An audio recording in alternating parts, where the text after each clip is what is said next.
April 1930, the Unlucky Clover Field.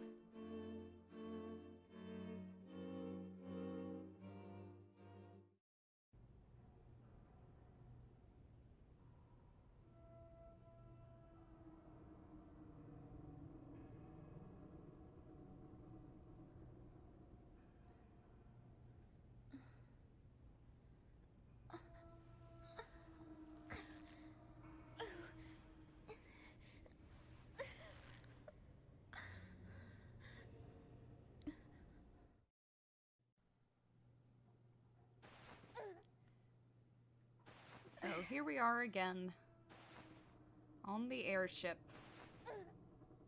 When the girl awoke, she found herself in a strange room. Or rather, I guess for the first time in this playthrough on the airship. It was a cold, lonely, stinky room.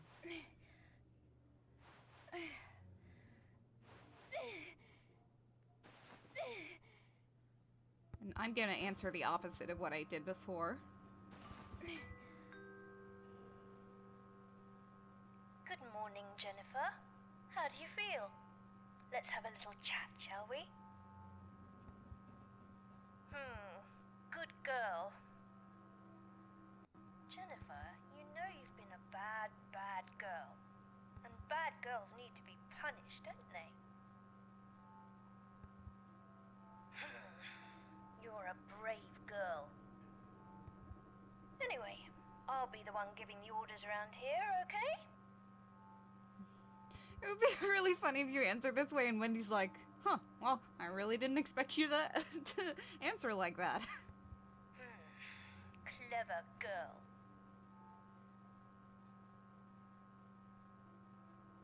Now, I'm going to give you your first order. Every month you need to find a gift and bring it to the Aristocrat Club. If you don't, I'll kill you.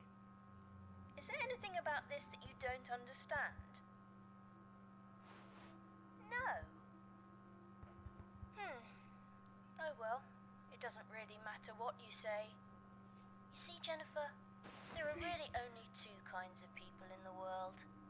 Those who take orders and those who give them. And from now on, I'll be giving the orders. Not fair? Well, dear Jennifer, nothing's fair here. You will follow my orders or else. For I am the prince, and the prince rules. This is your life, but you'll play by my rules. Let the games begin, dear Jennifer.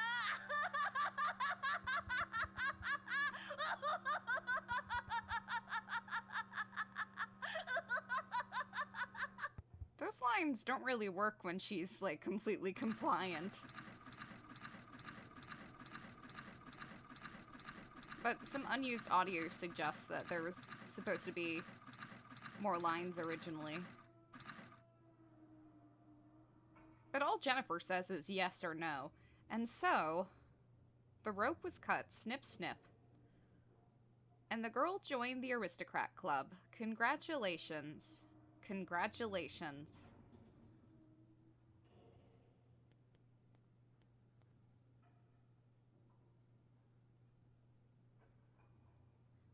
The scissors are just out of her reach.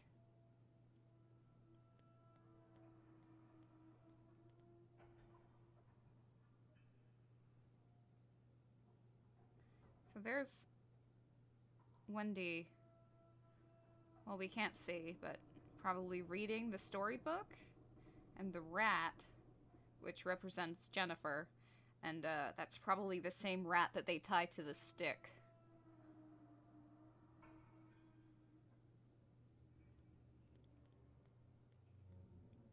Foul-smelling laundry baskets sit on the shelf.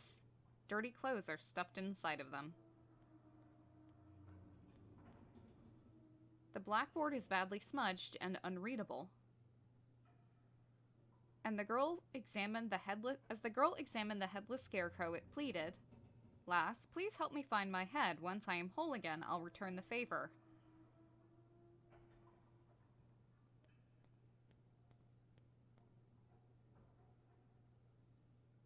When the girl examined the bucket, it pleaded, "Lass, please put me atop my body. Back on top of the headless scarecrow behind you. If you do, I'll help you in return." Jennifer found bucket.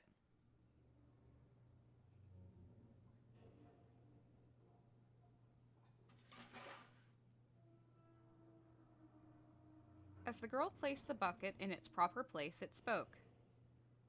"I am the Bucket Knight, keeper of promises. Yet time can be so cruel, for I have aged and cannot remember the past. You know what I refer to, and I know that you know. However, you do not know at the moment, nor can you remember. Let us recall our memories together in order to remember our promise." Story hints: when you aren't sure how to proceed, talk to the Bucket Knight and select Ask for Clues in order to receive a hint about what to do next.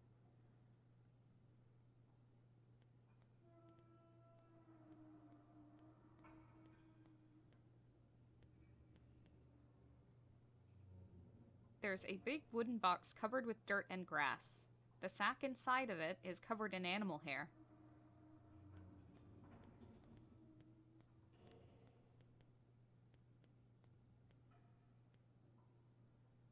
As the girl looked in the rubbish bin, it spoke to her.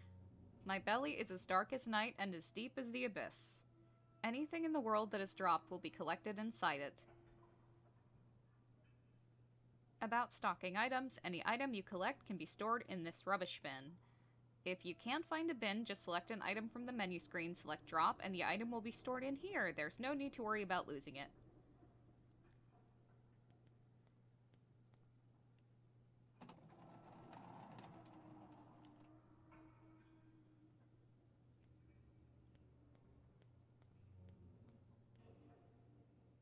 Place all waste paper in the rubbish bin, take laundry to the filth room. Headmaster. And, it's printed over, like, a magazine article. There's one you can find, I don't know if it was used or not, but it's like a pinup of a woman. Because, like, paper was hard to come by for them. So they keep using scraps. You are invited to the Aristocrat Club, Red Crown Aristocrats.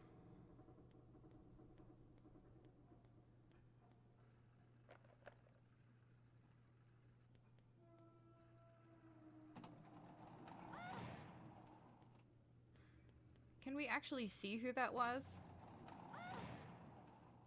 Because it still looks like Thomas, even though we know that Wendy's in there. Wendy Joshua.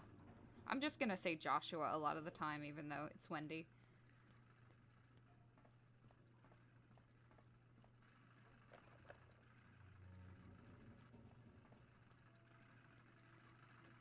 And those all say the same thing about...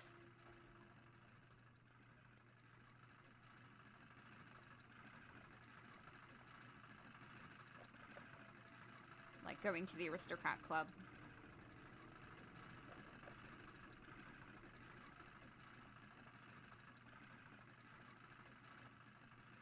Wandering around aimlessly is going to be a lot more fun once we get Brown, but I want to make sure I get everything, so... it's going to be a lot more fun since we can just keep looking for items.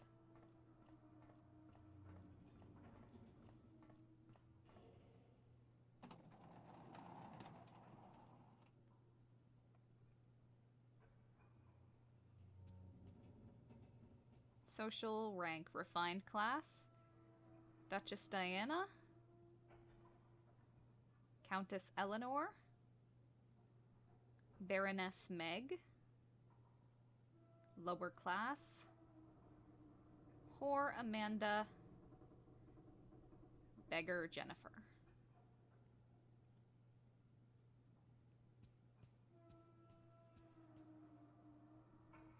The Red Crown royalty.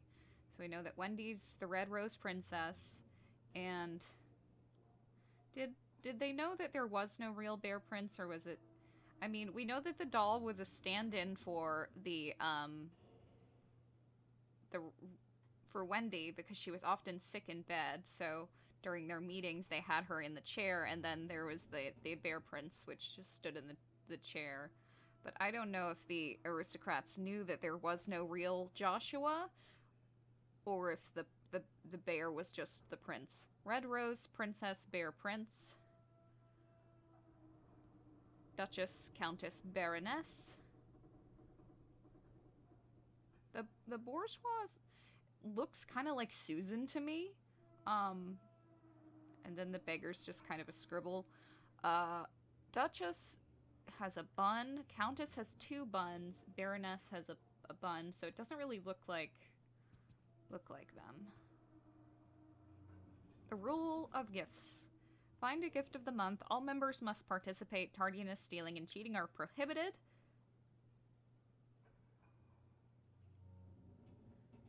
It just says cheat are prohibited. Junk, toys, and more. No refunds. Only exchange. Red Crown Aristocrats. Junk, toys, and more. No refunds. Refunds. Only exchange. Red Crown Aristocrat.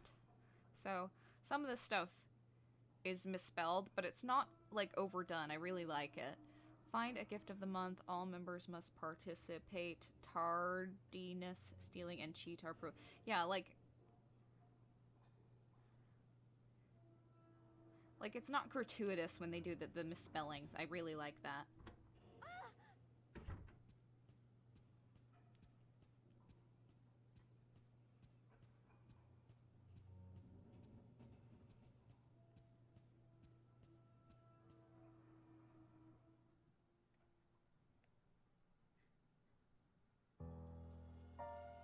Looking through the window, the unlucky girl saw that she was above the clouds.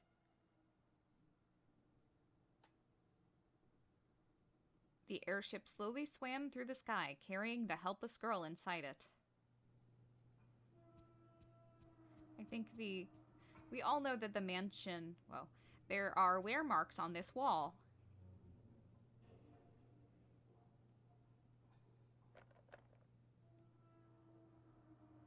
So we know that the airship is clearly based off of the R-101, which was an airship that was kind of similar to the Hindenburg, and but it was a little smaller and it crashed, and they don't know why.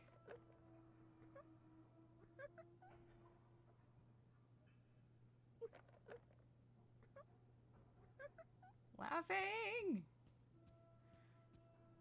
But I mean, it was a ship full of lots of flammable stuff. Just at that time in was it 1929 when it happened? England was going through this huge airship craze. And this is referenced in the game as well.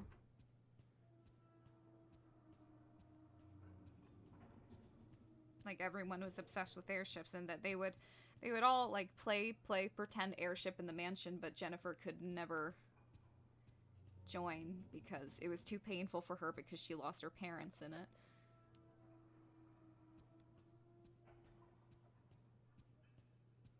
And I think it just... The girl has found a strange door, but where does it lead?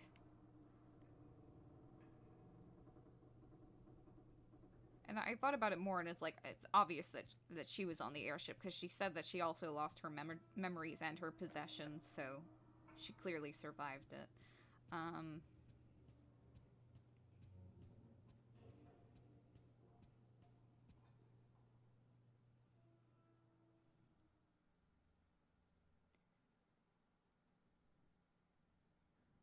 A strange box is attached to the door.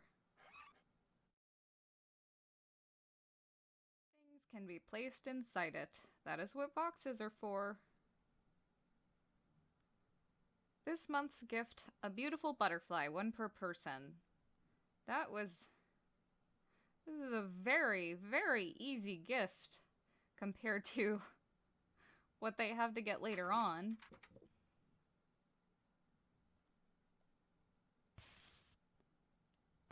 Here, take this photo.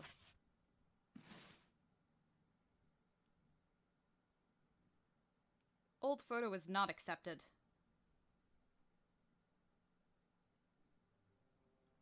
As the unlucky girl stood helplessly, the door spoke. Give me... I don't know if this door is, like, anthropomorphized, or it just means that someone behind the door spoke. I mean, I guess it doesn't matter. Everything else is anthropomorphized in this game, like this scissors. Give me a beautiful butterfly, one per person, is that clear? No gift, no entry, is that clear? Give me a butterfly, give me a butterfly. Find one, and you shall be invited to join the aristocrat club.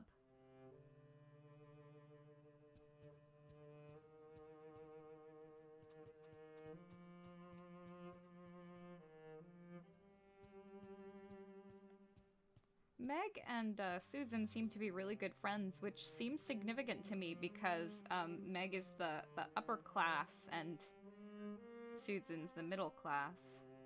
And she's like teaching her how to read.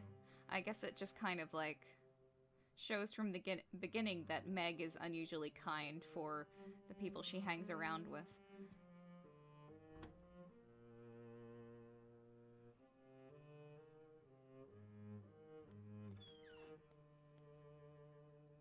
The unlucky girl met Clara, the frightened princess.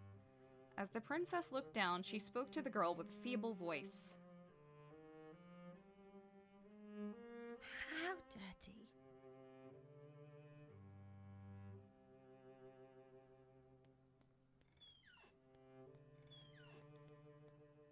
Looks like some kind of degree.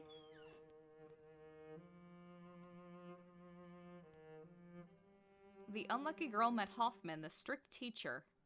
When Hoffman caught Jennifer looking at him, he snapped at her. Dirty wretch. Why are you always shirking your duties? Dirty wretch.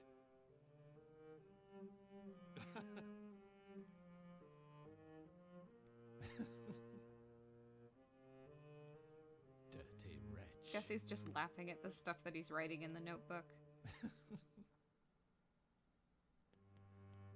Dirty wretch.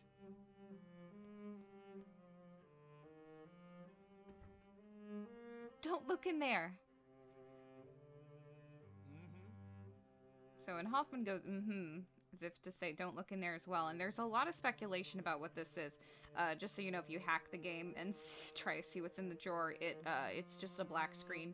And you can hack the game to see what's in some other drawers, which suggests that maybe you were supposed to open them to find some stuff as planned in like early development. Like there's one drawer that you can find like crowns in, but this one is just a black screen, which means that it was probably never supposed to be opened. It was always just supposed to be like just kind of hinted at.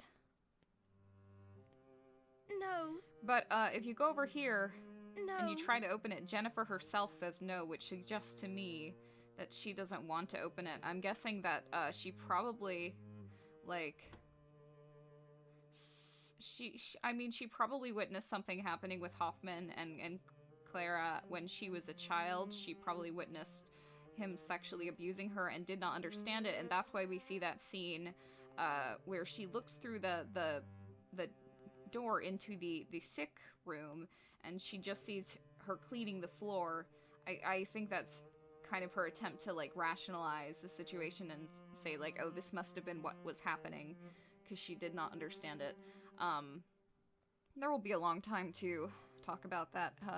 There's lots of stuff that we could speculate on. It's a drawing of a large flying fish. There's also a cute picture of children playing happily together. So that's the... I don't think this is any specific children. We just know that the children in the airship like to play... children in the orphanage like to play airship a lot, and they saw the airship as just a big flying fish. And then this one is a drawing of a rabbit. I don't know what's crossed out there. Kind of looks like it just says rabbit, and then it has rabbit written again. You get the impression that it means a lot to its owner. So that's Wendy's, of course. And as far as what's in the drawer, I think it's just probably like condoms or something, or any other kinds of like evidence of Clara's sexual abuse at the hands of Hoffman, I hear a lot of people, like, say, like, they speculate that it was a fetus. And this is really, like, taken off with a lot of people. Like, a lot of people just say, like, oh, it must have been a fetus, because, you can... I already explained my opinion on this before. I don't really think there's... I mean, I guess there is evidence to suggest that he may have given Clara an abortion, or tried to, or something like that. But people take that idea and run with it like it's, like, a fact, instead of just like, oh, this is something that could have possibly happened, and there's evidence in the game that suggests it.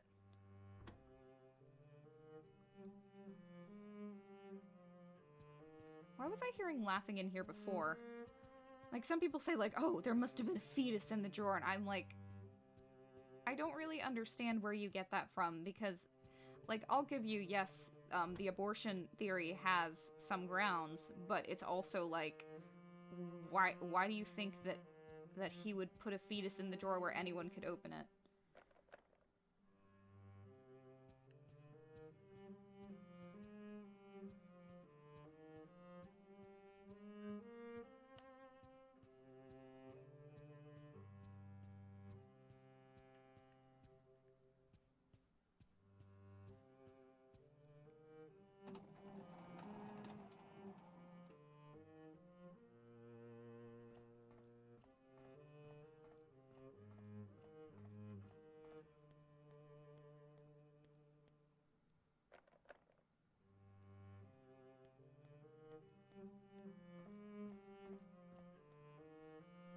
Like I said in the last playthrough, usually when a door is locked and it doesn't say anything about the door being locked, it usually means that you can't open that door for the rest of the chapter.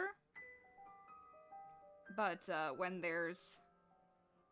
when someone shuts the door on you, it means that you might be able to open the door at a different point in the chapter.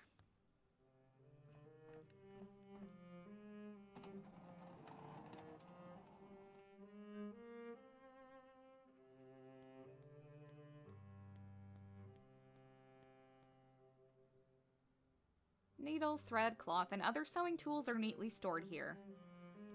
So this is Amanda's, and she was really neat.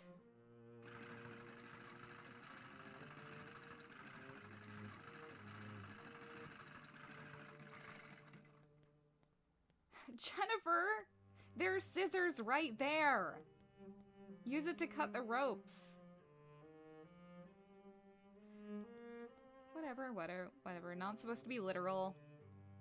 There's a small diary with a floral pattern on its cover inside the glass case. However, the case is locked, and we'll be able to read that in the Rag Princess Sews chapter. And, I guess you might be able to argue that those are for cutting cloth and wouldn't work for rope, but she could at least try, but again, not supposed to be literal.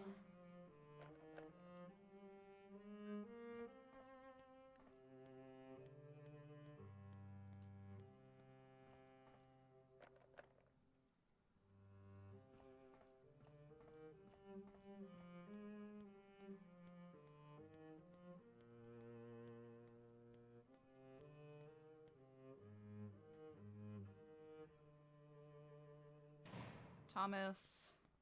And Thomas is always the one who closes doors on you in, like, normal scenarios. He's everywhere at once.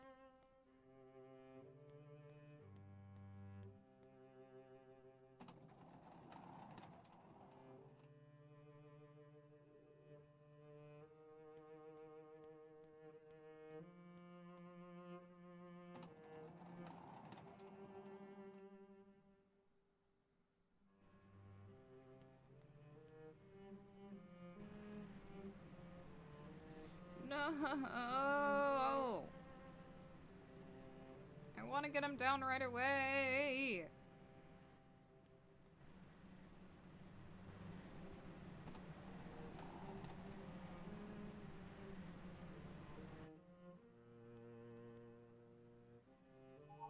Jennifer found airship map.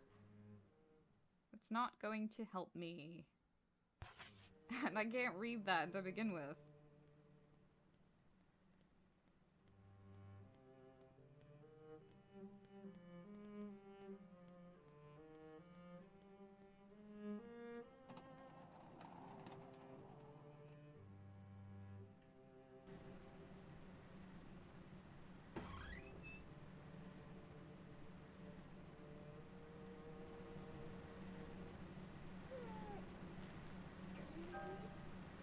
dog was all alone, tied up and hung from the ceiling. With no means to cut the ropes and free him, the unlucky girl could only stand and watch the poor creature struggle. Just use Amanda's scissors! Or untie the ropes.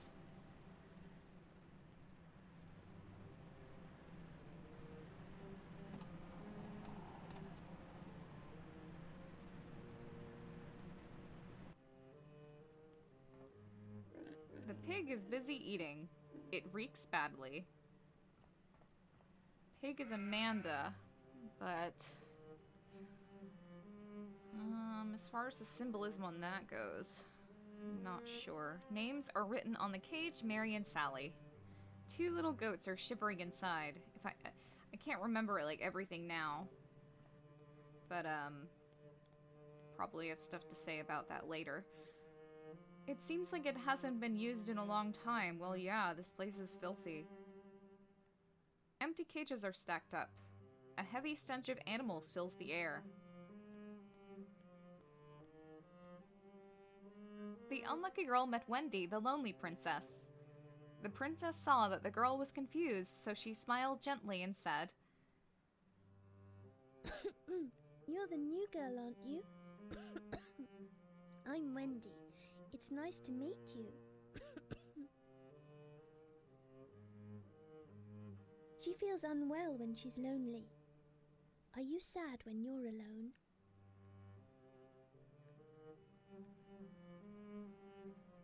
Are you looking for a butterfly? I saw one flying around on the first floor. She feels unwell when she's lonely. Are you sad when you're alone? No one wants to be alone. Who are you talking about? Is that a...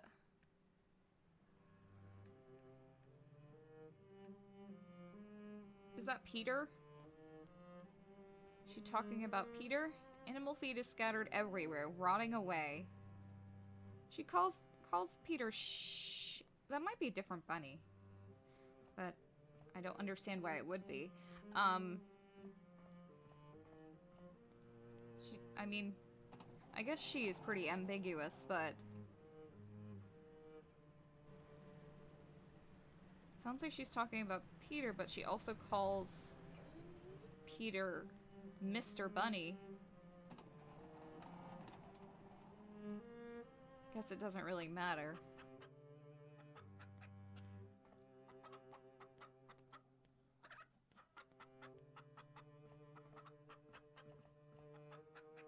With their beady eyes, the chickens carefully inspect their tiny homes. The unlucky girl met Eleanor, the princess as cold as ice. Inside the acrid room, the princess shot an icy glare and said, Yes, she is a pain.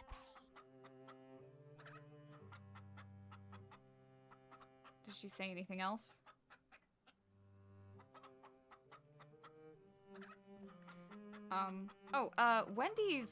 Wendy's name shows up in the game files a lot as like M Bell or and then there's a name. It shows up as like M Bell, M something, and also Marie Bell, which suggests that her name was Marie Bell until like pretty late in development. But that sounds very familiar to Mary Bell, who was a child who killed another child. You can read about it. It reads electric panel. Maybe they changed it because of controversy, because the game got a lot of flack for really no reason. Or I don't know. But like Wendy actually really fits her well because it's got the whole Peter Pan thing going on.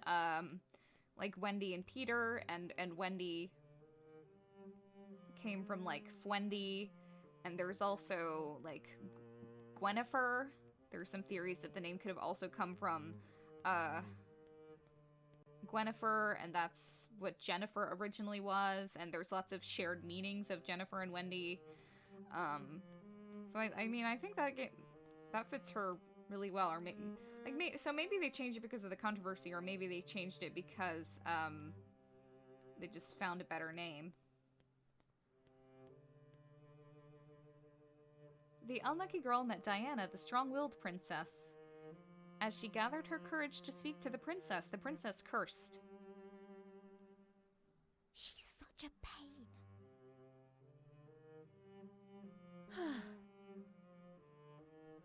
She really annoys me. Just terrible. She really annoys me. Just terrible. She really annoys me.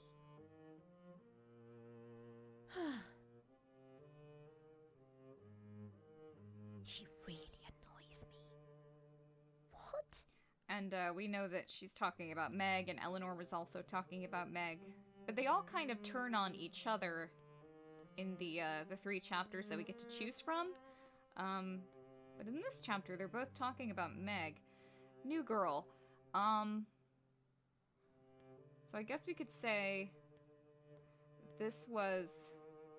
I mean, we could look at a place that was, like, similar to this in the mansion dormitory and determine that, like... Oh, Jennifer probably slept there. But remember, she was, like, kicked out of the dormitory and went to the filth room, which is odd, I think, because, like, the bed in there looks so much nicer than the bunk beds. It's like a real bed.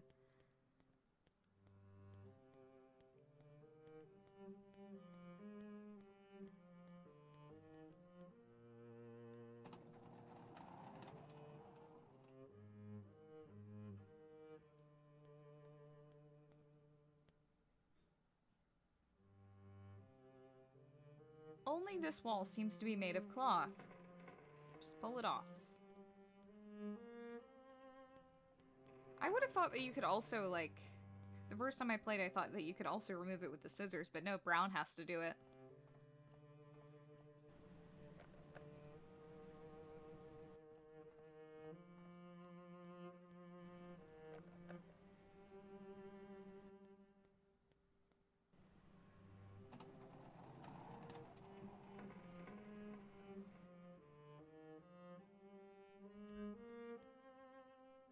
The unlucky girl met Thomas, the mischievous prince.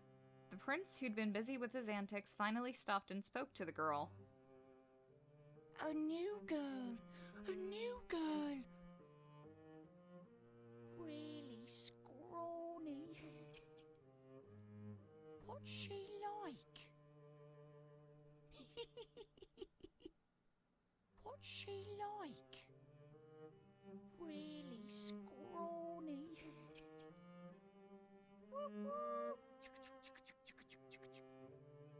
I don't really have too much to say about Thomas other than that, well, he's pretty obviously supposed to be autistic, which accounts for a lot of his behavior, and I think Eleanor's autistic too, but they definitely show it in different ways. And Eleanor's obviously, well, she's older, and she's also better at taking care of herself, and Thomas is clearly not, and the orphanage didn't, which accounts for, like, his unkempt appearance, and it's also, well, he's got the whole... I don't think it was meant to be, like, stereotypical, the whole autistic people love trains thing. I think it was probably just, like, they needed, an interest Thomas had, and they didn't want to do, like, the airships and flight and stuff, because it would have made him indistinguishable from all the other kids in the game that are obsessed with, like, flight travel. So they just did trains. 25 April 1929, the world's largest airship to take flight. I just think it's kind of funny how the train thing worked out that way. In anticipation of the coming era of airship travel, Britain announced the completion of the world's largest airship in its long-awaited first flight. It will lift off at Cardington and fly to India by way of London. All of Britain eagerly awaits the inaugural ceremony. Along with the mayor and the countess, children from the local orphanage will participate in the ribbon-cutting ceremony. But remember that Jennifer wasn't there because she wasn't at the orphanage yet. So this takes place in Cardington, which was also where the R101 was completed. and took off from. As far as Thomas's lines go, like really scrawny, a new girl, what's she like? Every single minor character, Xavier, Nicholas, Susan, Olivia, they all have the same lines in their unused audio files. They were originally, like, meant to say these things, or they possibly could have, but they obviously just gave them to Thomas in the final version of the game. So those lines don't really distinguish him from any other character.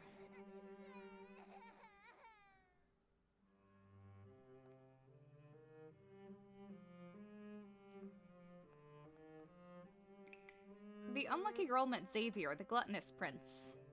As the prince chewed with his mouth full, he spoke to her.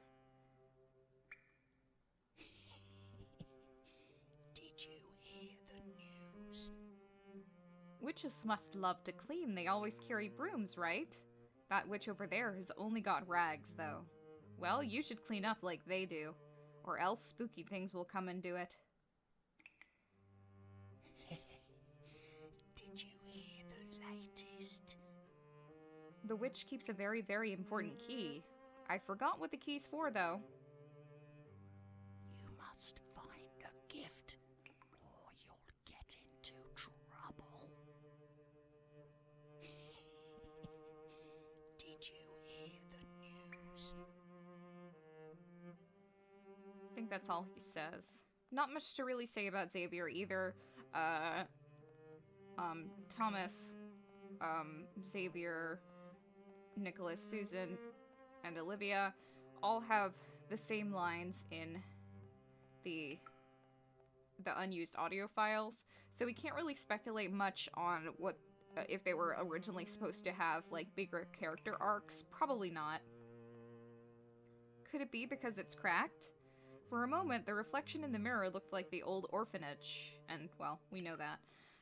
We know what that means. You could probably tell what that means, from, like, the first time playing the game. It's just like, this is really the orphanage.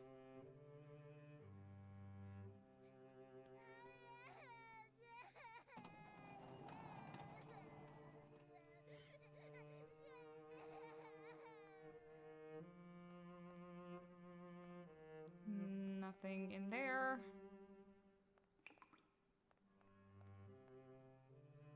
It must be because of the crack in the mirror, but you see the illusion of a strange man in the reflection. And that's Gregory. And the unused audio files, I was talking about that. All the minor character kids have the same lines. But, Clara has quite a bit of unused and very interesting lines, but we'll get to that later.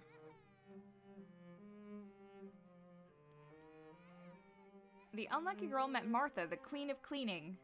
The queen glared at Jennifer as if she were filthier than dirt itself. Filthy wretch.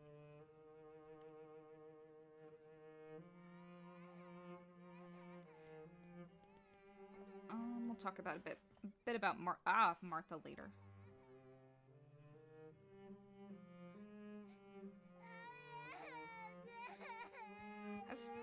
As far as the minor characters go, I'd say that Susan and Olivia are the most fascinating to me because we find so little about them. It's shaped like a leaf. Could it be part of something else?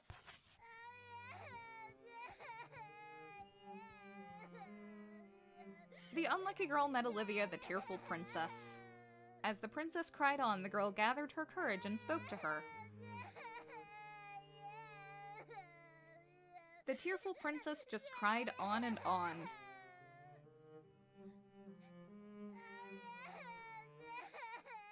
A green butterfly is on the ground. Take the butterfly? No! I didn't want to take it. You deserve to be gobbled up. I think Olivia's cute.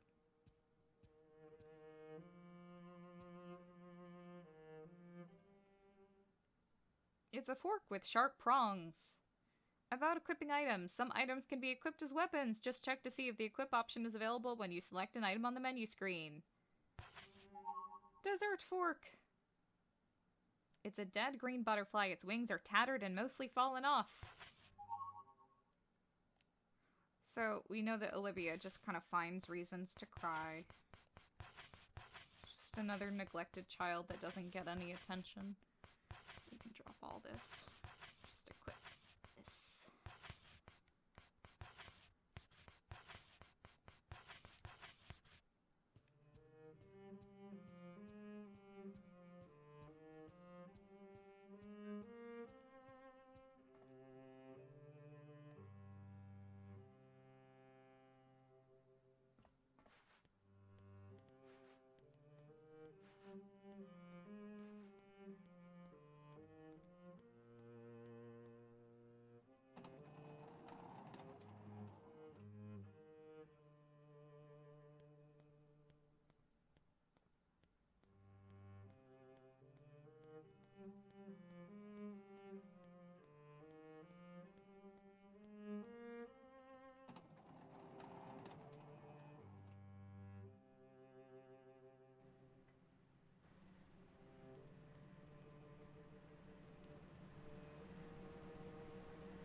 Same voice as Olivia, the same position as Olivia. I don't know if that has anything to do with Olivia specifically, though. Battle. Sometimes enemies will jump out and impede Jennifer's progress. Attack. Hold down the R1 button to ready for combat and press the X button to attack. You will inflict greater damage if you have a weapon equipped. Damage! Getting hit or grabbed by enemies will deplete your health. To shake them off quickly, move the left analog stick back and forth. If you keep taking damage, you'll slow down and eventually collapse and the game will end, so remember to replenish your health by using recovery items after taking damage.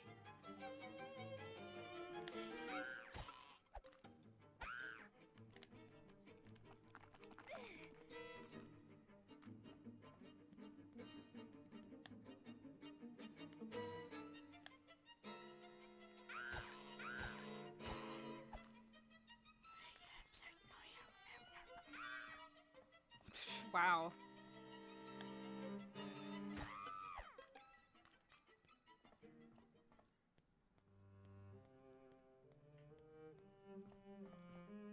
Ah, wait, not here.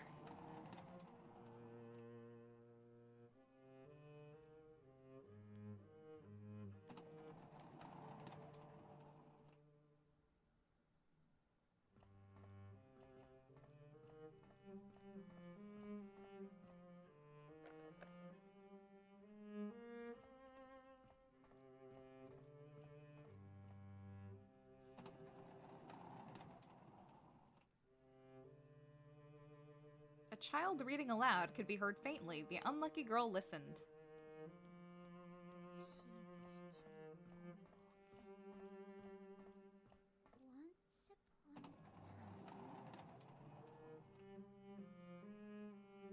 Meg is teaching Susan how to read, but she's doing it with the super shitty Gregory books that they found.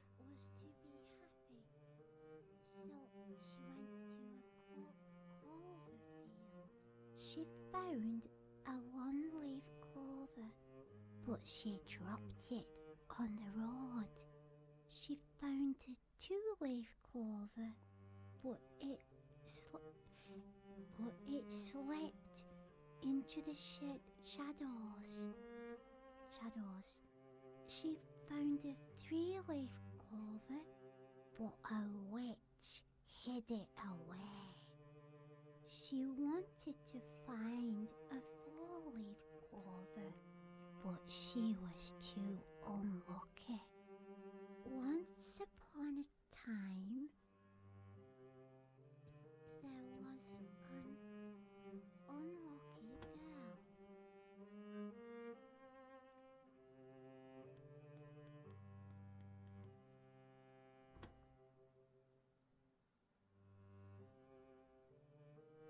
All she wanted was to be happy. So she went to...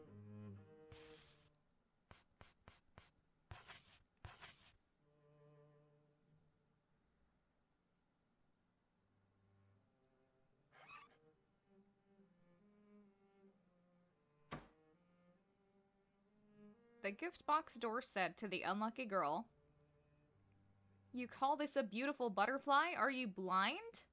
Give me a beautiful, beautiful butterfly, and then you shall be invited to join the aristocrat club." I don't know what she was expecting. That butterfly looked like shit.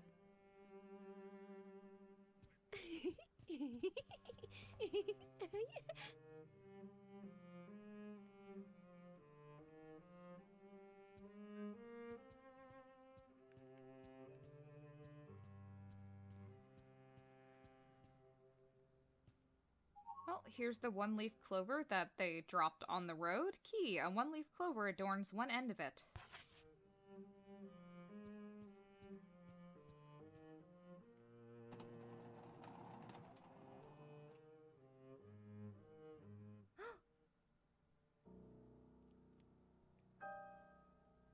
In front of the unlucky girl stood a man in a brown coat that she had never seen before.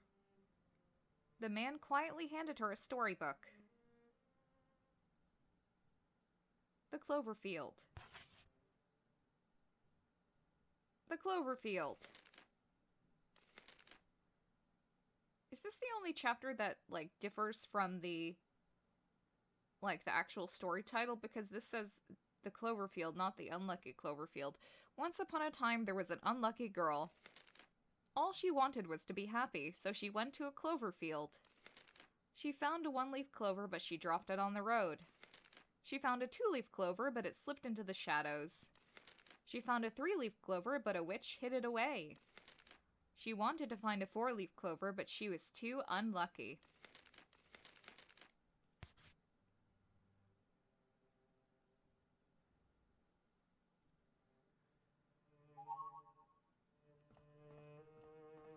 Let's go find Brown.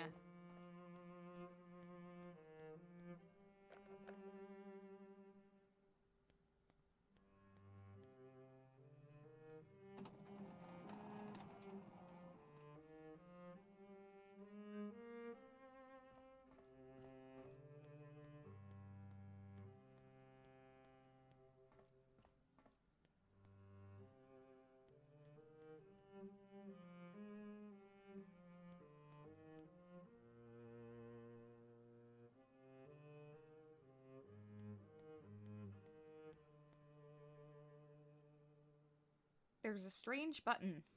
Press the switch. I'm guessing that Meg developed this contraption.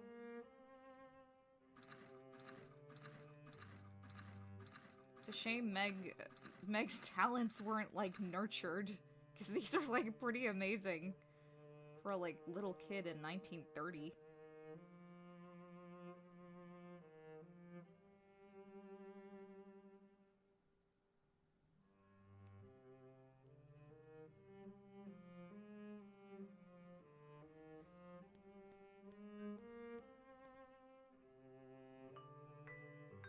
Make an announcement, freak everybody out. Various broadcast equipment is set up here. The one whose voice you heard must have been using this. So this is supposed to be a stand-in for Hoffman's PA system. Are these just all, like, drawings of footprints? It looks like a cat or a rat. Doodles. It's so dark inside the locker you can't tell how deep it is. The distinct smell of cleaning supplies is present. Oh, and back then, what would that be? Like gasoline?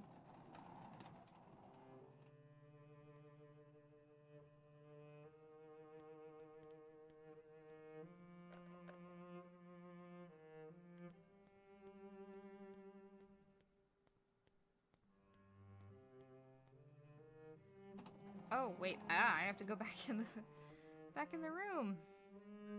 Get the scissors.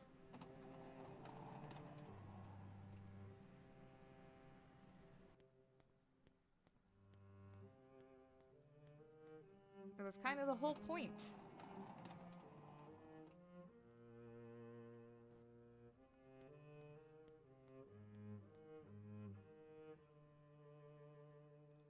As the unlucky girl examined the scissors, they suddenly spoke.